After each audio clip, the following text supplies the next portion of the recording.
Coming to you live from our very own facility for the first time as a... Live from Fort Wayne, Indiana, welcome to Matters of the Mind. I'd rather be alone than with the wrong... Healthline here on PBS Fort Wayne. We're 39, TV worth watching. Hi, welcome to Sesame Street. I'm certainly glad you could join us today. I suppose the thing I'd like most to be able to give you is hope. You're watching WFWA, PBS Fort Wayne.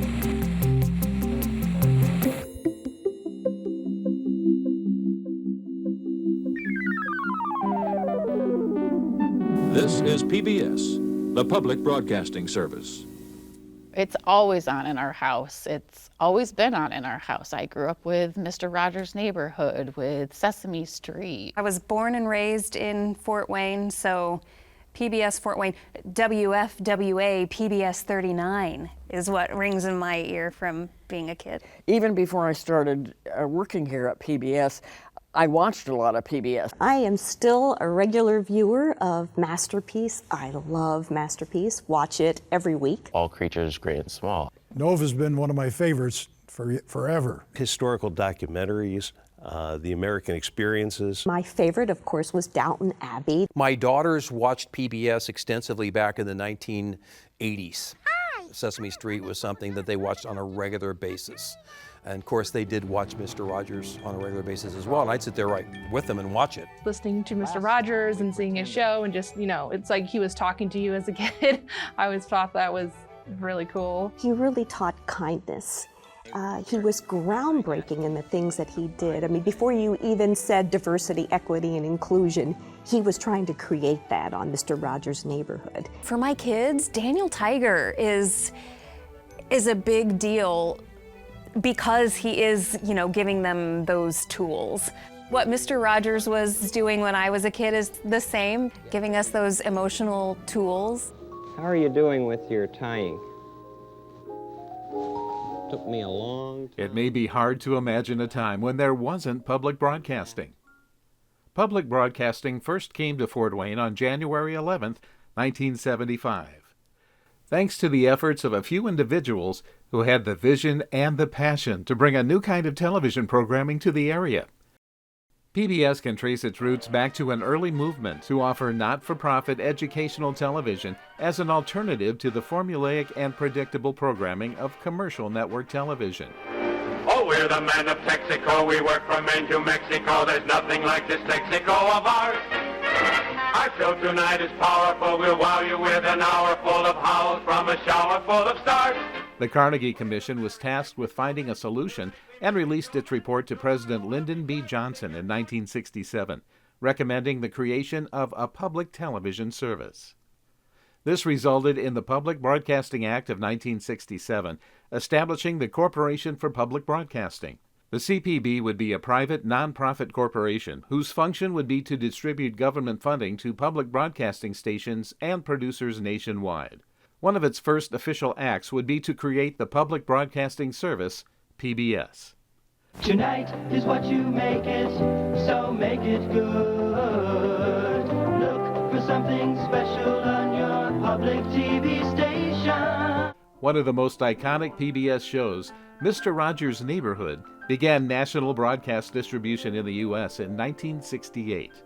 It's a beautiful day in this neighborhood, a beautiful day for a neighbor, would you be mine? In 1969, Wally Fosnight moved his family back to his native Fort Wayne from Pittsburgh.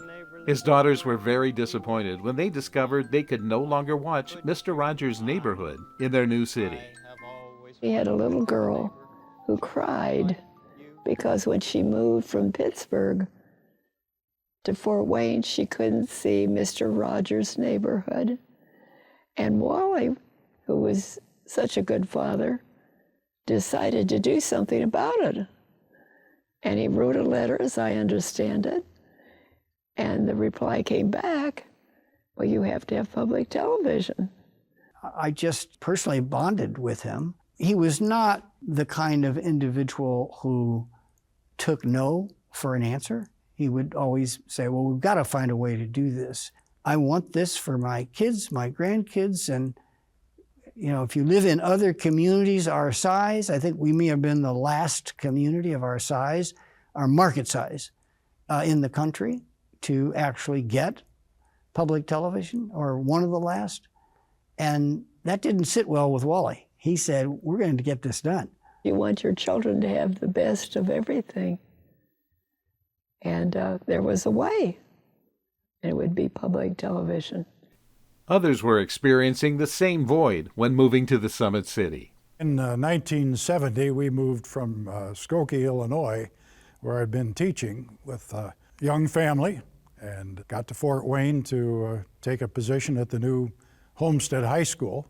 Very quickly, we realized that there wasn't any Sesame Street for the young kids, no public broadcasting, and we were surprised that a lot of people didn't know what it was, because it was a fairly new broadcast medium in the United States. This new kind of broadcasting service offered programming for children and adults that stood apart from the formula-driven programming of commercial television.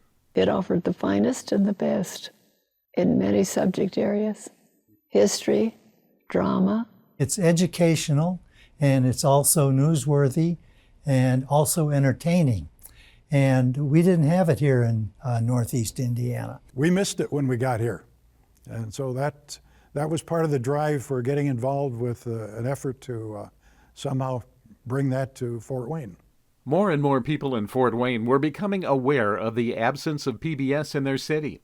But it would be an unexpected proponent of public broadcasting from a local commercial station, Reed Chapman, who would act as a lightning rod to bring a group of like-minded individuals together.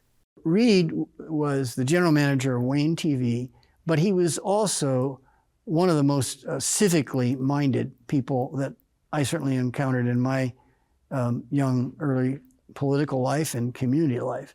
He could see the larger picture, that we needed public television in this community. And he wrote 5 very fine editorials. And he was right on target with all of them.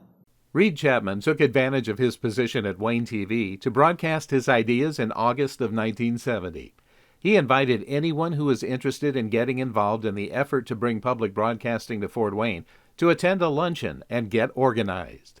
He did not see public television as a direct competitor. He saw beyond the narrow interests of his own broadcasting company and really wanted to embrace a way for public television to come to Fort Wayne. So he was a good strategic advisor, not an adversary. One result of that early meeting was to form a committee to gauge interest, raise awareness, and come up with a plan of action to get PBS into the homes of Allen County residents.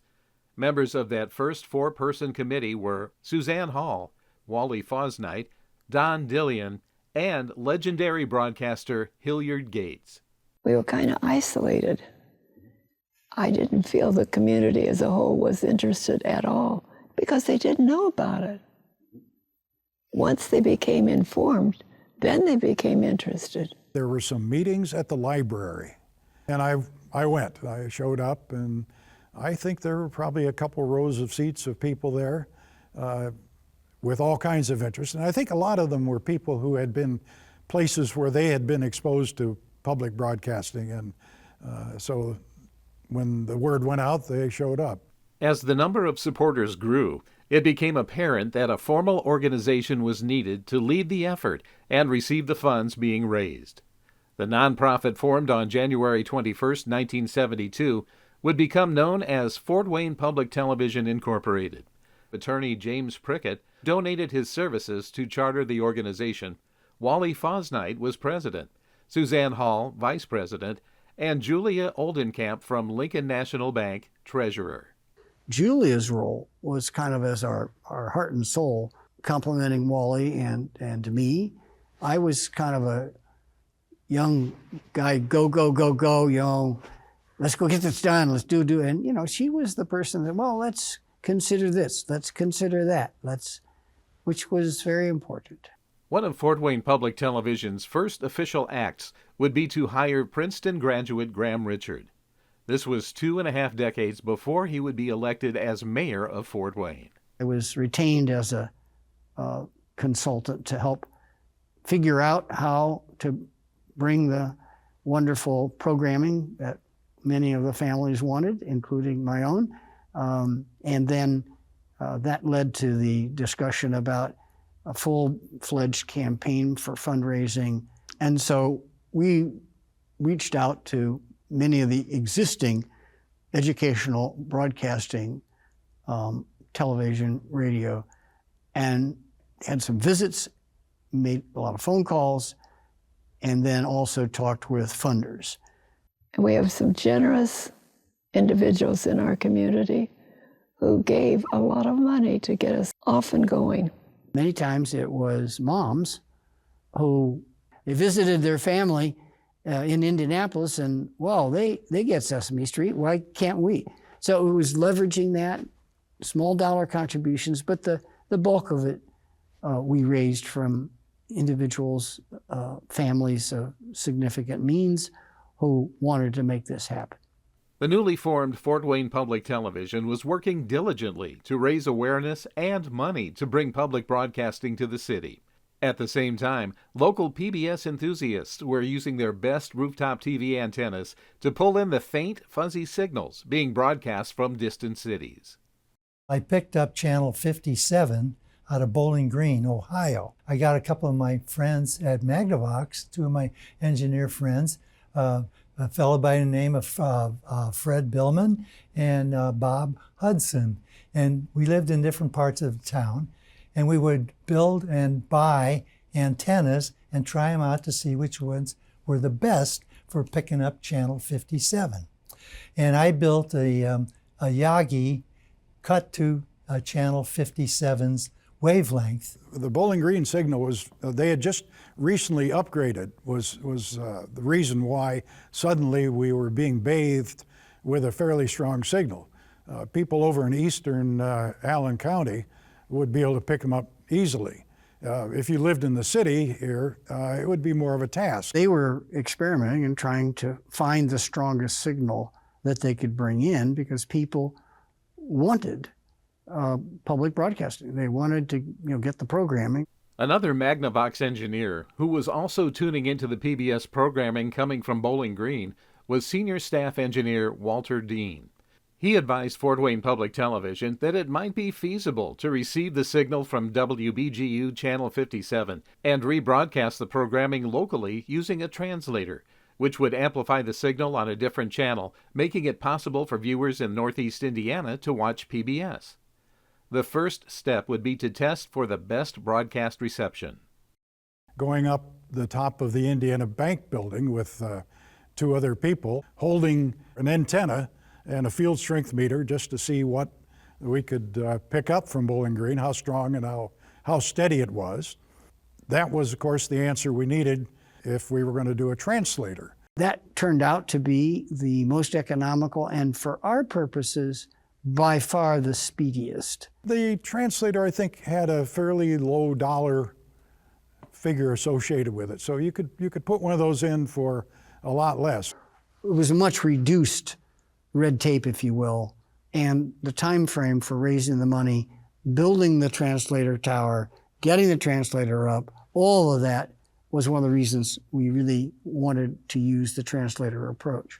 Do a translator first to expose people to what public broadcasting is as an entree to having a full-fledged station themselves someday.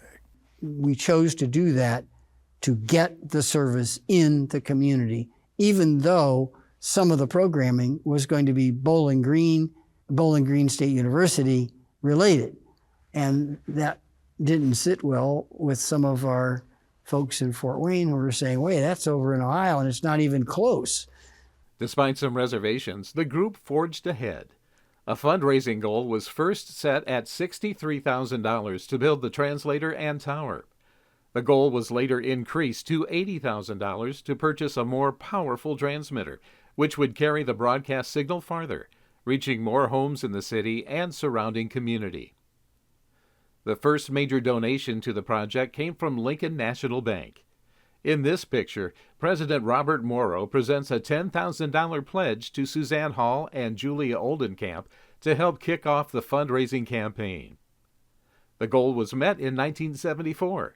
The permit for constructing the tower was approved, and the FCC granted Fort Wayne Public Television a license to broadcast on Channel 39. Local TV station WPTA offered to lease the land where a broadcast tower could be built near its facilities on Butler Road, and work soon began on a modest facility. They had to build a little hut to put this thing in and put a tower behind it. Not much to look at, just a box with a translator inside and an air conditioner heater in the wall. Science teacher Alan Kent joined a small group of Magnavox engineers who would provide the technical know-how under the leadership of Walter Dean. He was very helpful. He'd climb up the tower and fix things. It was beyond my comprehension, first to climb up that tower and then to fix things. He put in hours and hours of work. Everybody was a volunteer. Walter Dean from Magnavox and Jim Mast from Magnavox and myself. Once the 350-foot tower was constructed and all the technical equipment had been installed, low-power broadcast testing began in January of 1975. Finally, on Saturday, January 11th, at 11:35 a.m., the 1,000-watt transmitter was turned on at full power, and Fort Wayne residents were now able to receive their PBS programming on the new Channel 39. Can't tell you how thrilling that was, because it had happened. Oh, that was great. That felt good. It was a good, solid signal technically, and there was the program that we wanted for everybody. Great, because it was clear. I was so excited about having a very good picture that was not subject to the weather. When we saw that programming and we talked to families and friends who were getting the programming, it was a very warm, a feeling of accomplishment. Not that the job was done, but we felt like, okay, our goal was to get public broadcasting service programming, and we've got it. And that was a very good feeling. Now that his mission was accomplished, Wally Fosnight's daughters would once again be able to watch Mr. Rogers' Neighborhood. Eager to share the news, he sent a letter to the producers of the show, letting them know Channel 39 was now on the air. A short time later, he received this response. Dear Mr. Fosnight, it was good to hear from you again. Your continuing support of our work is important to us. We are deeply grateful for all your efforts in making Mr. Rogers' Neighborhood available to the families in your area. How fortunate we in public television are to have people like you who are dedicated to the task of offering meaningful television programming to your community. We wish you the best at Channel 39. Sincerely, Fred Rogers. Would you be mine? Could you be mine? Won't you be my neighbor? Now that PBS had hit the airwaves, the next goal was to get people to tune in. You can be sure everyone in our family was, by golly, they're going to watch this.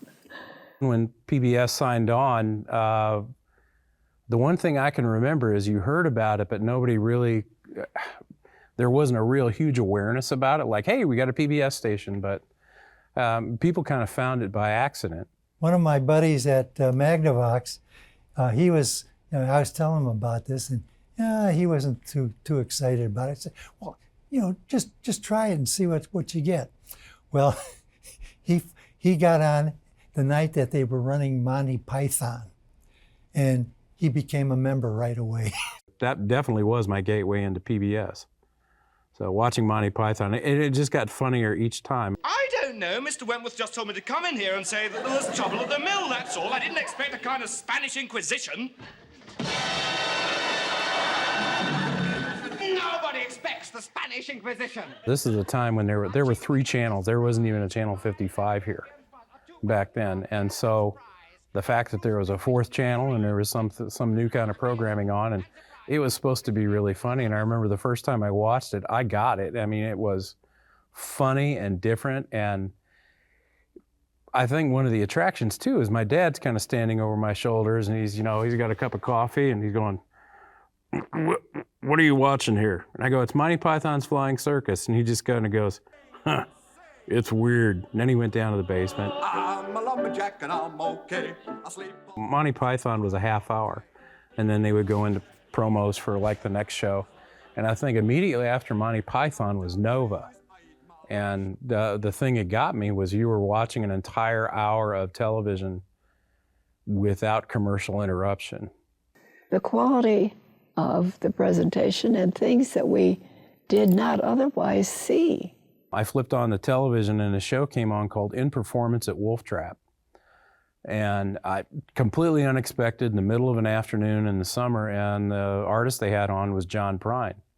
During the daytime, they offered programs for schools to use, and a lot of those were for the younger children, and so our kids could see those shows even though they weren't using them in school. They were still educational programs that stood on their own. We had schools all over within the broadcast range of Channel 39 joining us. Viewers continued to tune in to PBS programming on Channel 39.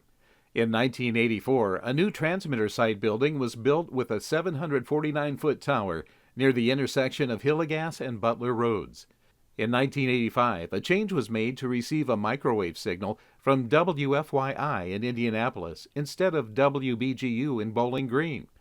The station received its call letters WFWA in March of 1985, under the leadership of Executive Director Ann Oxley. One of our great supporters who traveled a lot and suggested that we use the call letters for Fort Wayne, and known all over the world in aviation. You know, FWA. Howard Chapman came up with those letters, WFWA. Not satisfied with repeating programming originating from another city, the leadership at Fort Wayne Public Television continued to raise money to build and fully equip a local studio. In 1987, the first show produced locally by Channel 39 was Eye on the Arts, featuring the Fort Wayne art scene. Hello, I'm Kathy Nadali. And I'm Jim Sack, and welcome to the March edition of Eye on the Arts. A building expansion began in 1988, adding offices and a studio space. On October 1st, 1989, WFWA began broadcasting as an official, independent, full-power public broadcasting television station. Good morning, Northeast Indiana. I'm Jim Miller, General Manager of TV 39, and we're setting history this morning. We're coming to you live from our very own facility for the first time as a PBS station in the nationwide PBS system. All programming would now be acquired and scheduled locally. The dream, inspired by people like Reed Chapman and Wally Fosnight, of having a PBS station in Fort Wayne had finally come to fruition. There aren't words in English to adequately describe the feeling of awe and gratitude that we finally are having this. Going back to the work of all the wonderful folks that we've been talking about, led by Wally and Julie Olenkamp and Suzanne and our engineering friends from Magnavox, I feel very good about where the community came together. It wasn't just one very wealthy person who said, I'm giving you all the money, here it is, you know. And it was a progression of collaboration that makes me feel good. Wally may well have thought initially, I have taken care of my daughter's needs. I am a good dad. You know, but he is taking care of the community's needs writ large by the incubation and the growth of what has come to be known as PBS Fort Wayne. That's why we owe a great debt of gratitude and a personal sense of we can't let this guy down. We need to keep the good thing going. WFWA-TV, Channel 39, Fort Wayne, is owned and operated by Fort Wayne Public Television, Incorporated, and transmits on Channel 39 as assigned by the Federal Communications Commission. Now that WFWA was a fully functional broadcast station, the studio could be put to good use, producing weekly shows that were broadcast live out of the new but modest Butler Road facilities. When I started with PBS 39, we were still out at Butler Road, which really felt like working in a bunker. It was very dark and sort of old, a little dingy at the time, and small. When you would pull up, you would never think that it was a television station. It was a small cinder block type building. The master control was I don't know, maybe 20 feet by 8 feet, something like that, very small, filled with what seemed like, to me at the time, 1 million tape decks. And we were sort of in cramped spaces, particularly related to the studio work. Not being able to have multiple sets up at one time, having to break them down and build them up every time we wanted to do a different show. We lacked many, many things, including editing rooms and sound booths. So if we wanted to lay down voiceovers, we had to take a curtain, sort of pull it around, hold it, while simultaneously try to read your script. And you'd have your copy on a music stand. You'd hold a mag light over your shoulder because there wasn't a light on the actual music stand. And then you used to have to hold the music stand because the sound of your voice would make it vibrate. The studio was very small by modern standards, only 34 feet by 36 feet. The enclosed space, paired with high wattage heat-producing lighting instruments, yielded room temperatures that were less than ideal. Anytime you're under a lot of lights, it can be very hot. But the fact that the air conditioning HVAC system at Butler Road wasn't that great, it could be very hot in the studios, and there was the sound of them being on that required us sometimes, even though it was extremely hot, not to turn them on because you could actually hear it. It had to be over 100 degrees when the lights were on. It was a small, tight studio, such that when I had guests on my original program, Modern Parenting, I'd be wiping my head with a towel when the shot was on the guests. It was so hot and so cramped in there. Funding for Coming by Air has been provided by one of the nation's leading insurance and investment management companies, Lincoln National Corporation. WFWA Channel 39 was expanding its list of local shows and also producing documentaries. The first of these local productions, Coming by Air, had its broadcast debut in 1991 and was soon followed by more documentaries focused on Fort Wayne history and nostalgia. Each window with an animated scene featuring tiny elves, animals, and people. Magnavox moved to Fort Wayne in 1929, and within the next year invented the first stereophonic dual speaker system. Don't forget the Daisies. They were winners too and provided a lot of exciting baseball, especially during World War II. When I started here, I heard the phrase, PBS Fort Wayne is the area's unofficial historian, helping to tell Fort Wayne's story, which is, maybe perhaps the biggest takeaway is that we had been doing it then. We continue to do that now, telling those stories. So preserved for all time, Fort Wayne Firsts and Fort Wayne on the Air. Claudia Johnson was the producer at the time for these documentaries. And we had a series of the 40s, 50s, 60s of Fort Wayne history by decade. And those had been perennial favorites. And also the home for the holiday shows. Show me more photos of the old Wolf and Dessauer building. The great Christmas gift shop of all northern Indiana, and with good reason. You could find just about anything there for anyone on your list.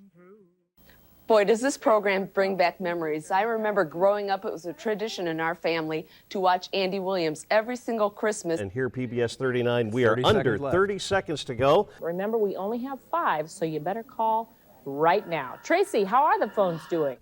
When I first started, almost every pledge show that was on the air had live breaks. So if you had, let's say, 60 shows in a week, you were live 60 times. So that was a huge amount of labor, a huge effort, and every time the pledge drives rolled around, it was like, okay, this is going to be crazy for a week or two. We could start early on a weekend morning with the how-tos and having to do the pledge breaks for those, and go all the way at night to practically midnight doing pledge shows on a weekend, all day Saturday, all day Sunday, Friday night before. And so the crew would be pretty tired. We had done some pledging around the Red Green show, so we dressed up like the Red Green characters and kind of tried to make it amusing for the viewers. So it wasn't just the same old, please give us money. We would have the musicians come on who were the live acts of shows that we were helping to bring to the area and have them as guests on the pledge shows. We had Dennis DeYoung, we had Jim Brickman, we had guests from Celtic Woman. Straight No Chaser, we've had Trans-Siberian, and the list goes on. and we can connect people with the live performances. When you've got somebody in the studio that you know from, the radio, for instance, that can be a lot of fun. And I think it's interesting to viewers, too. Peter Yarrow, from Peter, Paul, and Mary fame, the initial setup of his appearance excluded him from playing an instrument. He wasn't going to do that. There were certain constrictions. This little light of mine, I'm gonna let it shine. And Peter showed up and did everything. He had his guitar, he sang, he moved around the room. It was just great, and it worked. People called. The viewers were really responsive to that show and called in. So the station made a lot of money during that show. But it was an interesting live televised event for sure. Give us a call. You can see the number right there on the screen. You have to call up. Call up 9. And then there would be all the crazy things that would happen where pieces of the set would fall down, or you'd have a technical difficulty, or hosts who were scheduled for later in the day don't show up. So you're on the air for 16 hours, or your mic would die in the middle of a show. So you would have somebody crawling around underneath you trying to change out your mic while you're still talking and are on the air. I've gone out to fix various mics and earpieces, hoping that the host stays on the host camera, and I'll fix one of the guests' mics or whatnot. I have been caught on camera once, coming out from behind the desk here. He took the wide shot right as I'm crawling out from behind the set. That's what made being an employee at PBS 39 so fun, was the things that happened behind the scenes, the relationships we had, how fun it was to be part of the crew and to do our shows. And that's part of the joy of public television, in the fact that you're doing something good for the community, you are creating quality television, and hopefully having fun at the same time while you're doing it. You are watching viewer-supported WFWA 39, Fort Wayne. The Fort Wayne PBS station was producing more and more content. These ambitious projects placed a greater demand on the meager facilities, creating a longing for a new space that would meet their future needs. We knew for a long time that we were going to have to build a new teleplex because the old station was incapable technologically of bringing us to 4 channels. As well as the fact that it was outdated and we needed more space to be able to do the wonderful things that we wanted to do. We wanted to have a studio that was big enough that we could leave set pieces up and would be flexible and usable. In 2000, an $8.5 million capital campaign was announced for the construction of a new teleplex. The community responded, and soon the goal was met. In 2001, ground was broken for a new building near the intersection of Coliseum and Crescent. On November 15, 2002, a new teleplex was opened with a much larger studio, updated production and master control facilities, and more office space for staff members. On hand for the ribbon cutting that day was Graham Richard, who had worked so hard to help the station get its start. He was now mayor of Fort Wayne. I was just delighted to see it.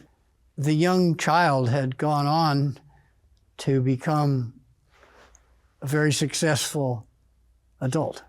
Fantastic story that this has grown to be a first-class facility.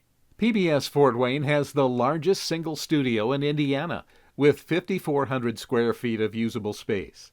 Multiple modular sets remain ready for weekly broadcasts, but can be moved and reconfigured for every production need.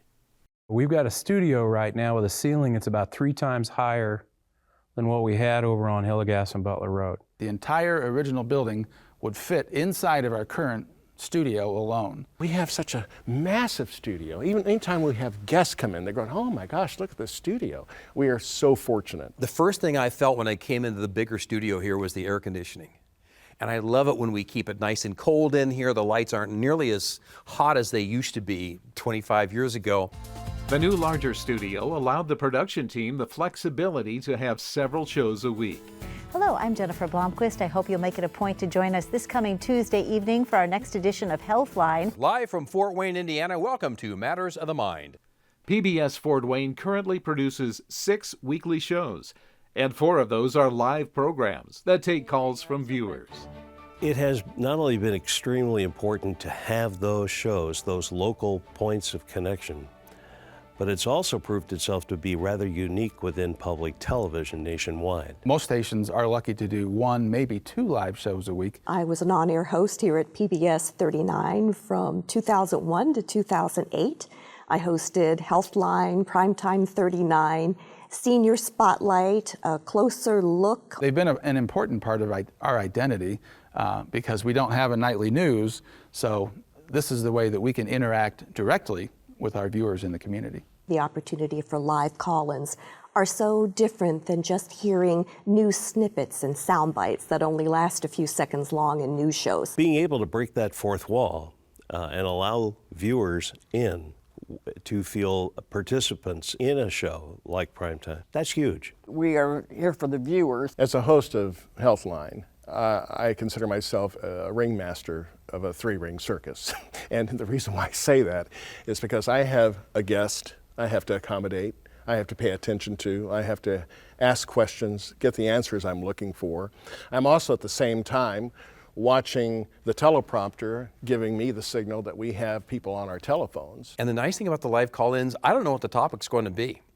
I always say, I allow the caller to choose the topic for discussion. And we'll go from topic to topic to topic on Monday evenings on Matters of the Mind, and it'll be an exciting program.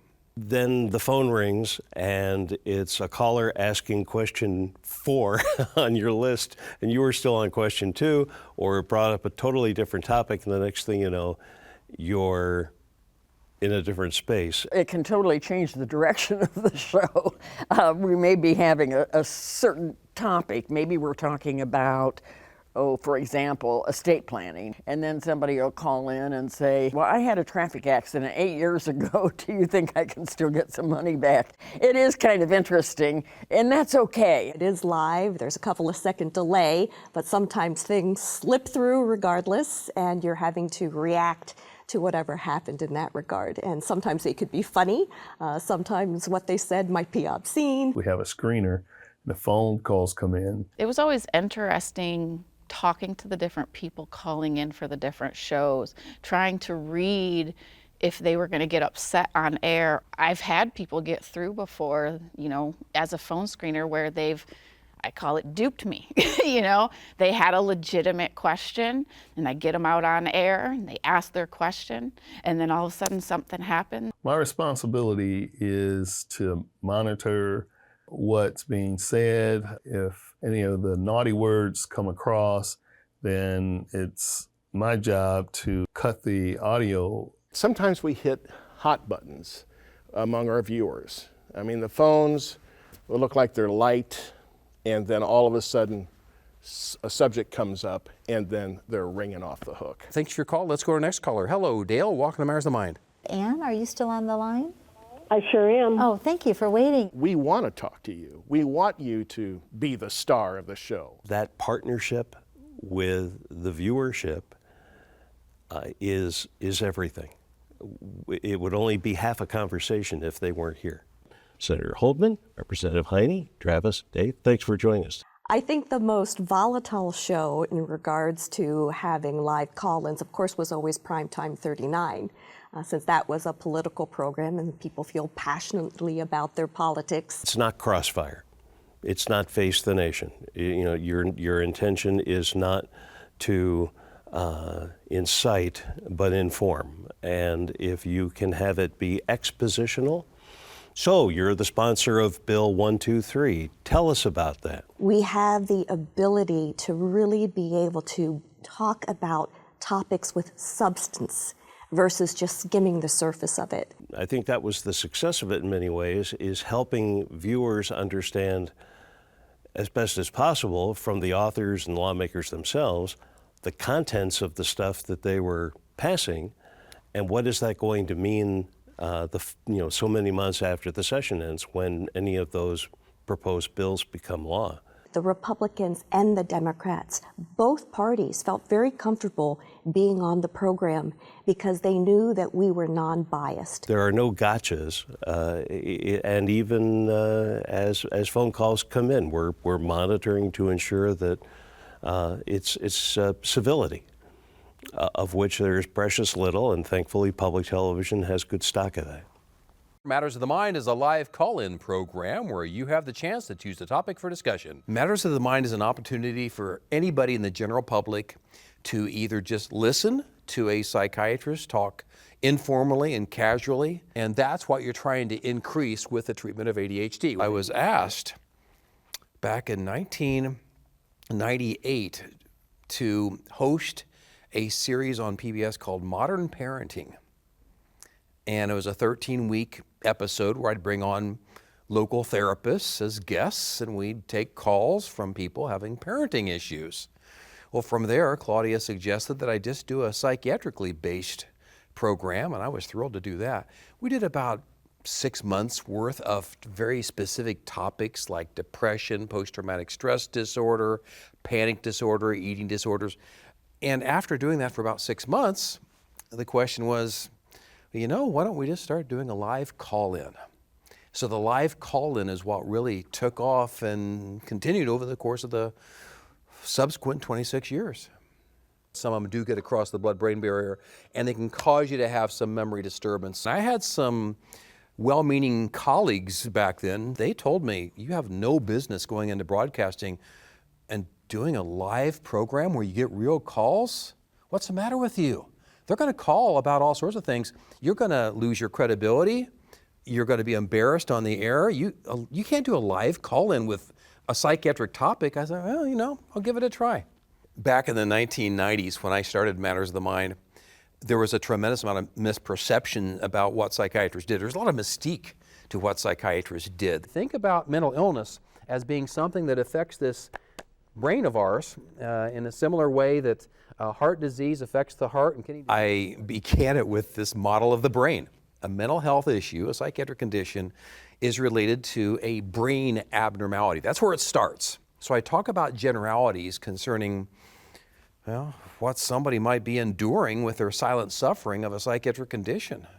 And I try to let people know there's hope for treatments, and I try to allow people to understand that they're not alone. The purpose of this program is to not try to diagnose or give definitive treatment to any one individual. I can't diagnose somebody in 2 or 3 minutes in just hearing their stories. It's a very informal type of discussion. I'm not talking to them as I talk to doctors. I don't talk to them necessarily as I would somebody in my office setting. I'm not talking to them as a patient. I have a footstool, and the reason I have that footstool there, I have my feet propped up. People might not notice it until they see the final shot at the end of the show, but I have my feet propped up the whole program. I do that to remind myself I'm not in a clinical setting. This is like somebody coming to my living room and just having a discussion. Let's go to our next caller. Hello, Greg, welcome to Matters of the Mind. People will ask me what's in the cup. I use the cup not only as a prop, but I will use the cup, I have used it historically as a signal to change camera angles. In the cup, it used to be coffee 25, 26 years ago because I was tired. I had worked a whole day and here I'm coming into a live studio and I was tired. Over the course of the years, it changed to the point where now it's diet soda. But originally, my biggest apprehension was starting that program on time and ending the program on time. Can I tell you, it's anxiety provoking to have that countdown 5, 4, 3, 2, 1, and you feel like you're in the space shuttle and you're getting ready to take off. I used to have palpitations when I was first starting the program. Now, I'm so relaxed, I have to have some caffeine. Hi, I'm Sandy Thompson, your host of Senior Spotlight. Senior Spotlight was an opportunity for us to really have seniors be able to zero in on a topic that was of interest to them. It might be about their health or managing their economic situation or transferring from the home they currently live in to a senior living environment. And then we went through the whole changeover of changing the name from Senior Spotlight to Life Ahead. For a good reason. We wanted to make it more available to a wider age range. We can tell that we have younger viewers now by the callers. In 1995, Liz Schatzline and Kathy Nadolny created Healthline, also produced and hosted by Liz. Good evening, I'm Liz Schatzline. Welcome. I started as a guest on Healthline periodically where they'd have a psychiatric topic, and Liz Schatzline would invite me on. Anytime I do a show like this, I learn so much. That can be caused by many things. It can be caused from certain medications. The guests you see on PBS Fort Wayne are not paid. The experts in their field, again, whether it's medical, legal, whatever, they know their topic. Who come in on their own time to share their knowledge with our public. The gratification I get out of doing Healthline is knowing, A, that we help a lot of people, if not them themselves, somebody they care about. There's one particular experience I remember early in Matters of the Mind where a man called in and he said that in one of his eyes, it appeared as if a curtain was falling and it was getting darker and darker over one of his eyes. I said, you need to get the emergency room right away. As a psychiatrist, yeah, we're trained as physicians first and foremost. I went to medical school. But he was describing a retinal detachment. It was, yeah, his retina was literally falling off the back of his eyeball. He goes to the emergency room. He did call me the next week on the air and say, I had a retinal detachment, you saved my eye. I've actually had people come up to me, hey, you're the guy on TV, you did a topic on colon cancer, and I'm so glad you did because it convinced my father to get checked out, and I think your show saved his life.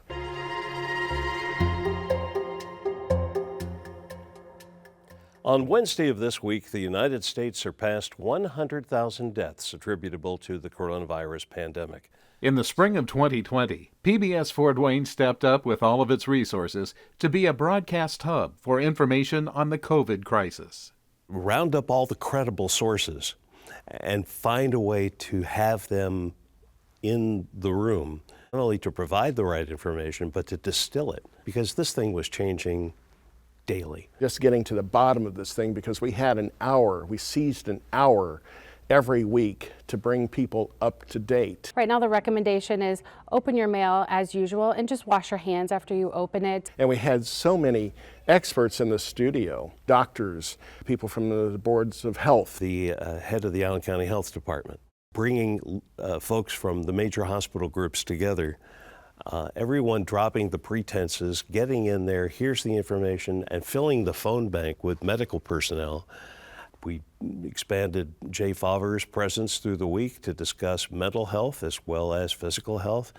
Trying to differentiate between a common cough and something that could be stronger. Everyone was still trying to analyze the enigma of what this pandemic was. And we were able to literally live that in real time. So the whole place, it was so great. We are at our best when we are broadcasting. Welcome to Arts in Focus. I'm Emily Henry. Arts in Focus has really been a common calling card of using the arts to really demonstrate how rich a region we have. So I went to school for biology, and though I had an early career in wildlife biology, and then I still kept art as one of the things I did. I feel like a show that's devoted to artists, it cuts out all the noise. I am just always attracted to the light. We did a lot of work, a lot of experimentation.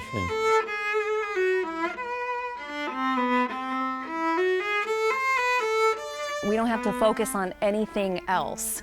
The news, especially now, is polarizing, and so even if you add in an arts piece to the news, people feel a kind of way when they are watching the news. So to have a half hour that's devoted to creativity and to expression and to all different types of art I think it's a relief. I think that it's a safe space for people.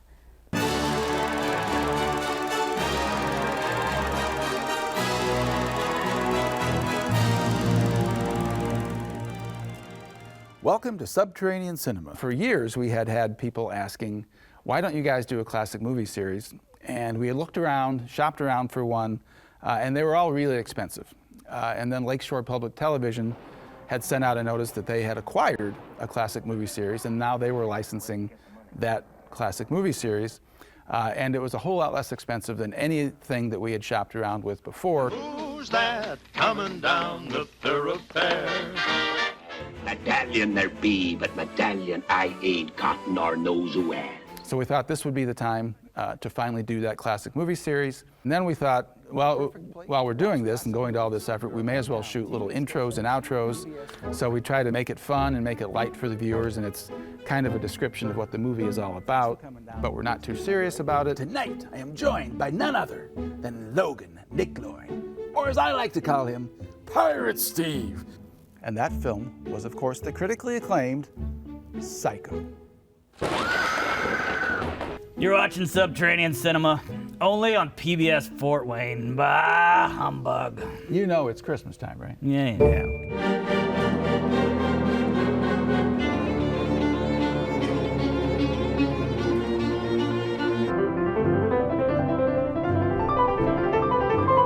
In addition to the weekly shows, PBS Fort Wayne has invested in the technology to record events on location with the production crew using a mobile control room and cameras, giving our community access to political debates and musical performances.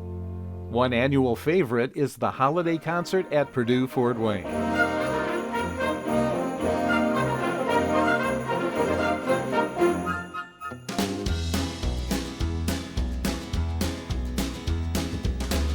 Fort Wayne is a truck town. PBS Fort Wayne continues to bring history to life through its award-winning documentaries. We can build upon our new arts and cultural scene and create something special for this community. Realizing the magnitude and significance of this project, community leaders hired world-renowned architect Louis Kahn to design the center. The mentally ill in the United States have largely been viewed as a social and economic issue more than a medical problem. The solution was basically the same: house them together, separate from everyone else, to be forgotten. There's never a dull moment in this house. Not all of the programming is produced locally, of course.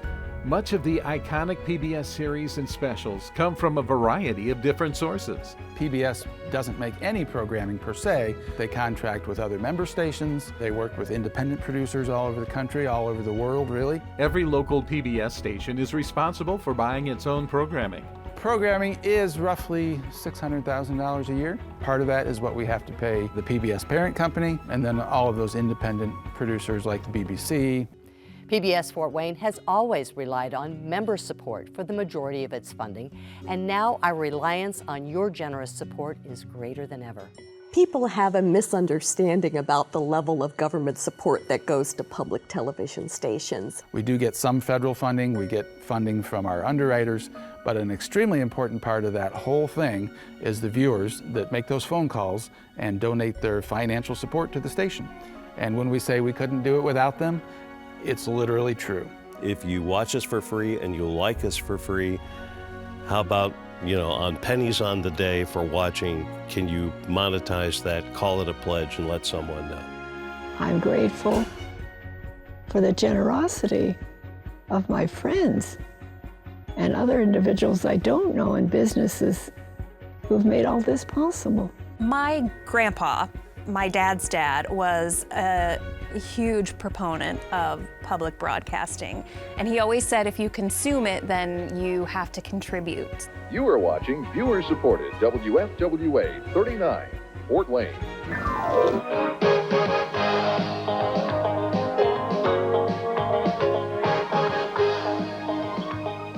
You're watching WFWA, PBS, Fort Wayne. I can't wait to see what the next 50 years is going to be like.